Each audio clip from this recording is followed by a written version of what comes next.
আসসালামু আলাইকুম গাইস, আপনাদের সবাইকে স্বাগতম খাদিজা ব্লগস বিডি চ্যানেলে। আপনাদের সবাইকে প্রতিদিনের মতো আজকেও আমি একটা সুন্দর একটা নাস্তা রেসিপি নিয়ে আসলাম। বন্ধুরা, এতটা টেস্ট, এতটা মজা, একদম কম সময়ে আপনি কিন্তু এই নাস্তাটা তৈরি করতে পারেন আপনার সকাল এবং বিকেলের যে কোনো চায়ের সঙ্গে। আমি এখানে ডো তৈরি করতেছিলাম। এখানে আপনার পরিমাণ মতন আপনি ময়দা নেবেন, ময়দার সঙ্গে আপনি গুঁড়া দুধ দিবেন, তারপর পরিমাণ মতন লবণ দিয়ে আমি ডোটা তৈরি করে রেখেছিলাম। এরপরে আমি চলে আসলাম, দেখেন আমার যে পেঁয়াজ কুচি দিয়ে সব মশলা উপকরণ দিলাম, দিয়ে আমি গোশটা এখানে আগে প্রেসার কুকারে আমি শীষ দিয়ে নিয়েছিলাম গোশটা। এখানে গরুর মাংস, আপনি চাইলে আপনার পছন্দ মতন সবজি বা মুরগির মাংস দিতে পারেন। আমি এখানে গরুর মাংস দিয়ে এই নাস্তাটা তৈরি করব।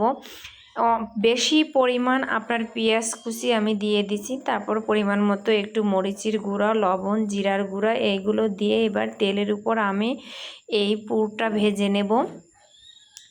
অনেক টেস্ট হবে, অনেক মজা হবে। এবার আমি দেখেন পেঁয়াজটা একটু লাল লাল করার জন্য, বাদামি কালারের জন্য আমি অপেক্ষা করব।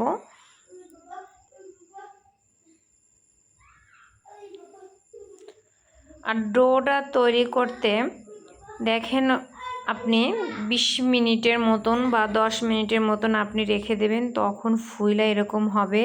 এখানে সাদা লবণ, ইস্ট, চিনি এইগুলো দিয়ে সাদা পানি দিয়ে হালকা পরিমাণ তেল দিয়ে মেখে রাখা হয়েছিল।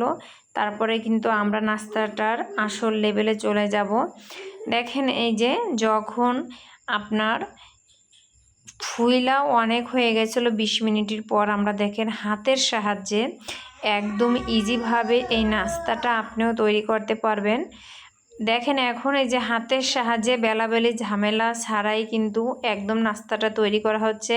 হাতের সাহায্যে এদিক ওদিক টেনে তারপর ভিতর পুর দিয়ে দেখেন এই যে আমার সেই গরুর মাংসের পুরটা দিয়ে, আর এখানে ওই যে উপরে সাদা সাদা যে জিনিসটা দেখতেছেন এটা হচ্ছে চিজ বলে, এই চিজটা দেওয়া হচ্ছে। এবার হাতের সাহায্যে দুই পাশে এত সুন্দর করে এইরকমভাবে মিশাই দেবেন। আপনার পরিমাণ মতো আপনি সাইজ করে নেবেন কোনভাবে আপনি দিলে ভালো হবে পিঠা।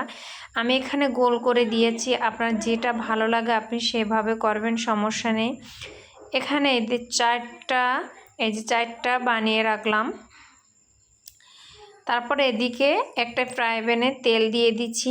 দেখেন আস্তে আস্তে, বেশি তেলে পাওয়ার দেওয়া যাবে না, আস্তে আস্তে লো হিটে আপনার এটা ভাজতে হবে, না হলে ভিতরে কিন্তু কাঁচা থেকে যাবে। আর এই পিঠাটা এত মজা, এত টেস্ট, কি বলবো বন্ধুরা, আপনারাও বাসায় একবার হলে ট্রাই করে দেখবেন, এত মজা লাগে, এত সুন্দর লাগে। আর আস্তে আস্তে কিন্তু এই পিঠাটা দেখবেন যে ফুইলা একদম কেমন হয়ে যায়, একদম ফুলবে, এতটা যে ফুলবে, দেখতে এত ভালো লাগবে, খেতেও মাশাআল্লাহ খুব সুন্দর লাগবে। তারপর দেখেন আমি কিন্তু আস্তে আস্তে এই পিঠাটা কিন্তু আমি ভেজে দিচ্ছি। দেখেন এখন দেখেন যে ভাজার পরে আস্তে আস্তে আমার পিঠাটা যে কতটা ফুলে উঠছে দেখতে পাচ্ছেন আপনারা, একদম ফুইলা একদম হয়ে গেছে, বড় বড় হয়ে গেছে। এখনও কিন্তু আমি তুলে নিচ্ছি, আমি কম আঁচে ভেজে নিয়েছি। আমার ছেলে তো খেয়ে বলতেছে আম্মু প্রতিদিন তৈরি করবা এই পিঠাটা। এই পিঠাটা সন্ধ্যার সময় বেশিরভাগ তৈরি করলে বেশি ভালো হবে।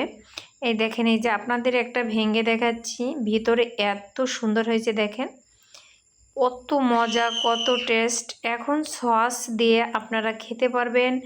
আমার ভিডিওর সঙ্গে আপনাদের থাকার জন্য সবাইকে ধন্যবাদ, সবসময় পাশে থাকবেন। আল্লাহ হাফেজ।